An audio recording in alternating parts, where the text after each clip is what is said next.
All right, a super busy week on Capitol Hill. The House of Representatives passed an avalanche of measures dealing with government funding, paying for the war in Iran, the Save America Act, even banning lawmakers from trading stocks. But that doesn't mean that any of it is remotely close to actually becoming law. Chief Congressional Correspondent Chad Pergram breaks it all down for us. Molly, let's start with avoiding a government shutdown. The House okayed a plan to run the government until December 4th, but it needs 60 votes to break a filibuster. The funding deadline is October 1st, so avoiding a shutdown is far from certain. They need Democrats to bust that filibuster, but so far Democrats aren't budging. Senate Majority Leader John Thune may bypass Democrats using a filibuster-proof method, but that may be a tactic compelling Democrats to come to the table. House Republicans did approve various versions of the Save America Act. They attached it to the annual defense policy bill and intend to latch it to an eventual budget plan. But the Senate lacks the votes to approve the Save America Act, so its adoption is doubtful for now. Then we have a bill banning House members from trading stocks. However, the Senate has little appetite for that. Glued to that bill is a mandate for voter ID. Even that could be a poison pill in the Senate. Finally, there are two efforts to fund the Pentagon and pay for the conflict in Iran. There's the defense policy bill, which Senate Democrats recently blocked, and the framework for the budget. But this is just a blueprint, no actual money. In fact, dollars for the military may not even come until December, if then. So lots of House action as lawmakers fled D.C. for 5 weeks, but none of this is close to becoming law. On Capitol Hill, Chad Pergram, Fox News. Always grateful to the brilliant Chad Pergram. For more on what is happening on Capitol Hill with House Budget Committee Chairman Jodey Arrington now. Thank you so much for being with us this morning. Chad broke it down for us. There was a lot of action on the House side, but we're not sure it's going to lead to any sort of dramatic conclusions. I want to start with what he touches on first, which is the government shutdown. How likely do you think that is? Is that something we should be paying a lot of attention to, or do we have some weeks in time for that to offer some clarity on that? Your thoughts?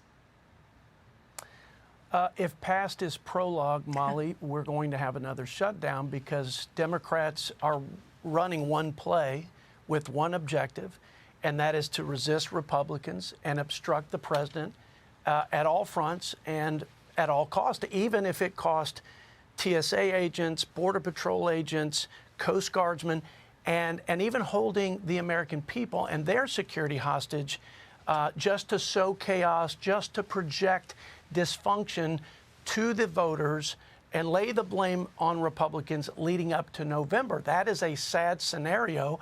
I don't see it changing, and that's why we used budget reconciliation to break that stronghold and that obstruction, to open up Homeland Security, to fund ICE and CBP. Couldn't get a single Democrat vote, by the way, to fund ICE and CBP. And so this is their MO. That's why we're using budget reconciliation.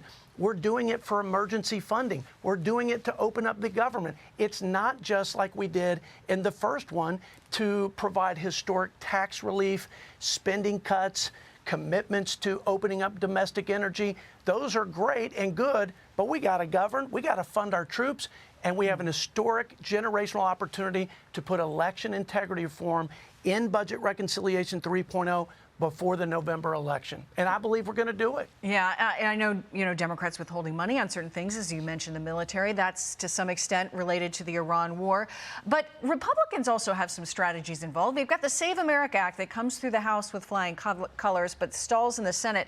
But one of the interesting things that Chad pointed out there is that the voter ID is glued to the stocks bill. Now, the stocks bill has been one that both sides have been trying to get passed for a long time, but the voter ID add-on may be what ultimately means it can't get through the Senate.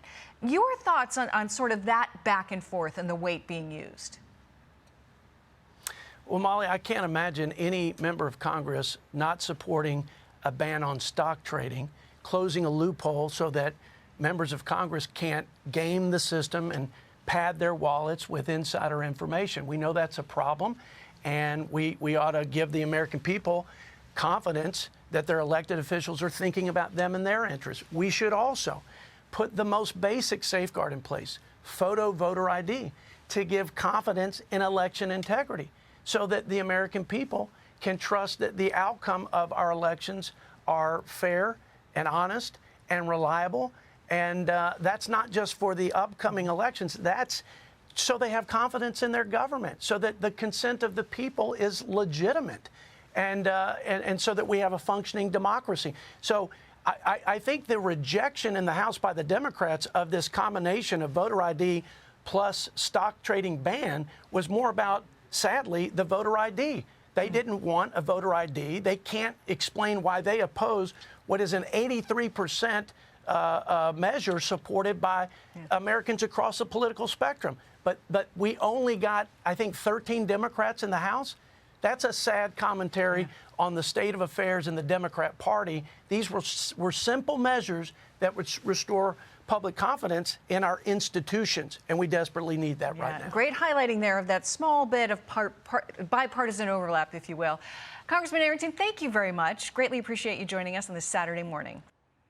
Be sure to like and subscribe for all the Fox News latest on YouTube and catch full shows streaming now on Fox One.